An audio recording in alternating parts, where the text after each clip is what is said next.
So Lakers fans, you might have seen all the headlines and the chatter recently about their front court situation. And it's been a wild ride. I mean, first there was all this excitement about potentially grabbing Mark Williams, right? That young center from the Hornets. He seemed like he could really give them the size they desperately needed. Right. But then almost as quickly as it came about, the whole deal just vanished. Yeah. Poof. Gone. So in this deep dive, we are going to really try to break this whole thing down for you. What exactly were the Lakers looking for? What made that Williams move so appealing in the first place? And now that it's completely off the table, what does their subsequent signing, grabbing Alex Len and the limited options in the buyout market, what does all that tell us about their chances as we head into the playoffs?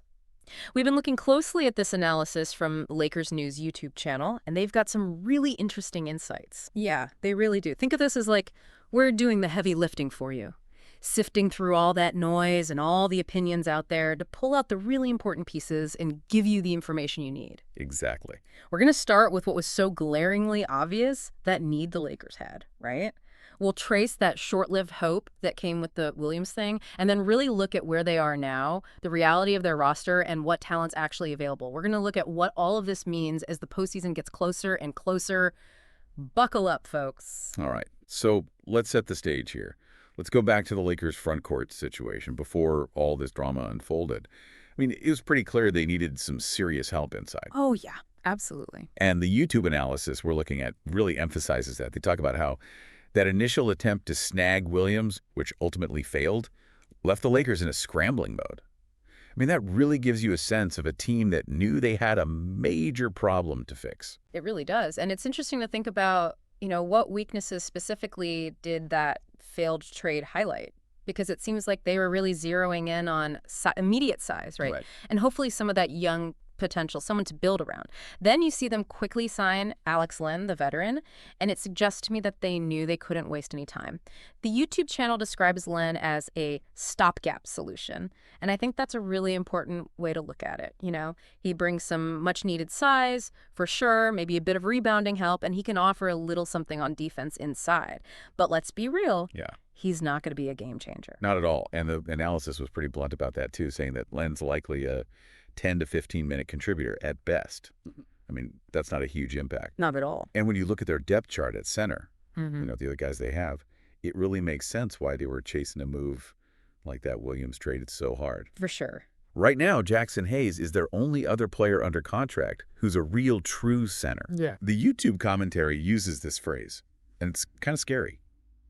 Frighteningly thin in the paint.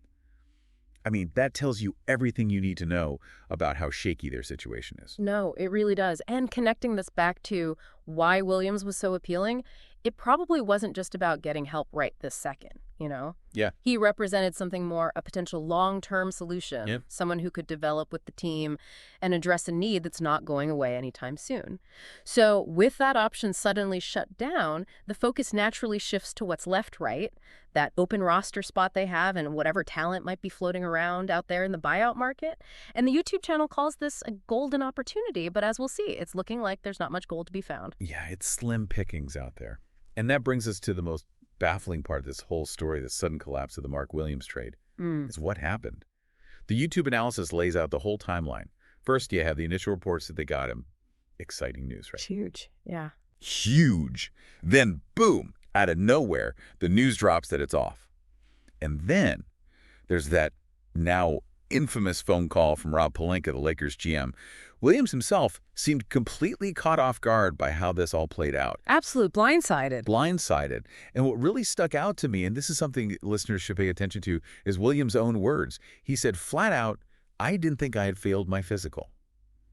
He even talked about playing, hella minutes after coming back from that previous injury without any problems.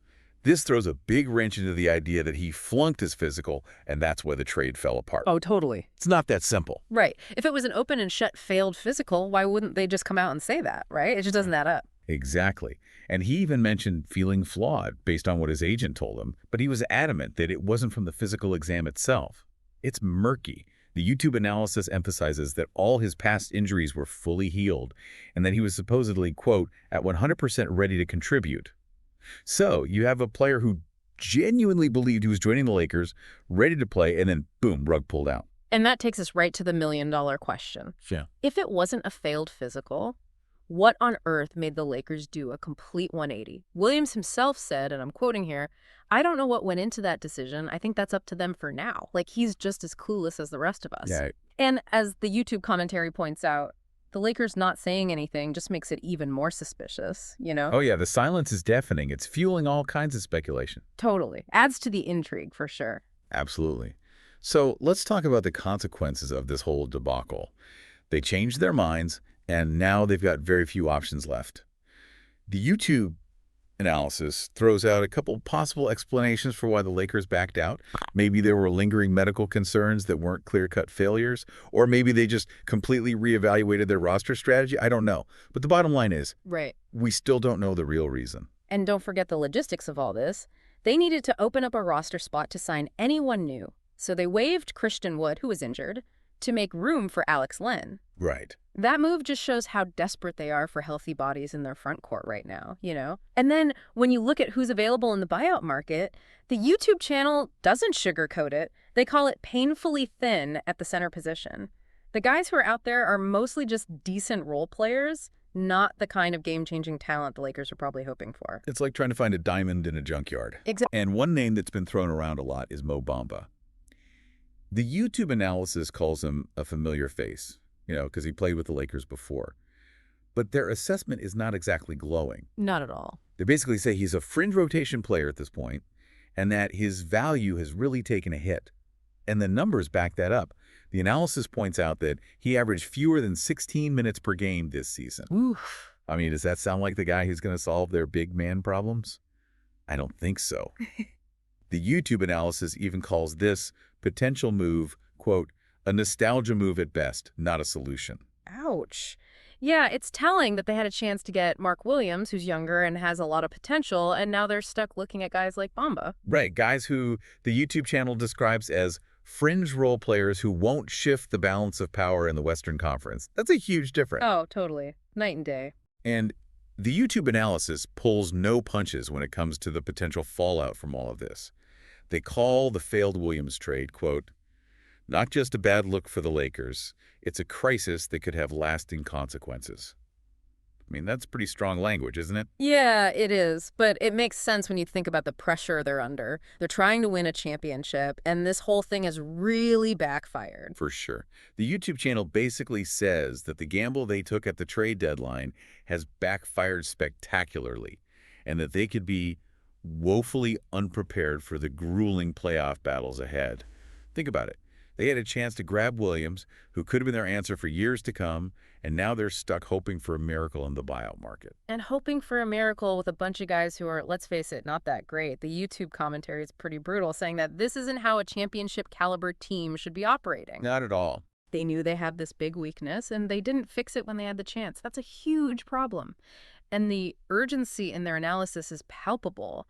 They say Los Angeles is running out of time and choices, and that if they don't figure something out soon, their lack of size could really hurt them in the playoffs. Yeah, they're basically saying that the clock is ticking and that this whole mess could come back to haunt them when it matters most. And you had to feel for Mark Williams, too, right? I mean, the YouTube channel talks about how he went from being this exciting new addition to an afterthought in, 48 hours. You can't even imagine. It's crazy. And to make matters worse, the Lakers haven't really given him a clear explanation for why they backed out. That's got to be frustrating. Totally. So, to wrap things up here, we've got a Lakers team that's desperate for help at center. They thought they had their guy in Mark Williams, but that fell apart, leaving behind a ton of unanswered questions and a very confused player. Then they signed Alex Len, who's okay, but not a long-term solution. Right. And the buyout market is looking pretty bleak. The YouTube analysis makes it very clear that this whole series of events could have serious consequences for the Lakers' championship hopes. Absolutely. Ending the Williams trade so abruptly and then not having any good options left, it's not a good sign for their front court depth. They might be in real trouble when the playoffs start. So here's something for all of you listening to ponder. Knowing how few options they have right now, and with all the mystery surrounding the Williams trade, do you think the Lakers have another move up their sleeve?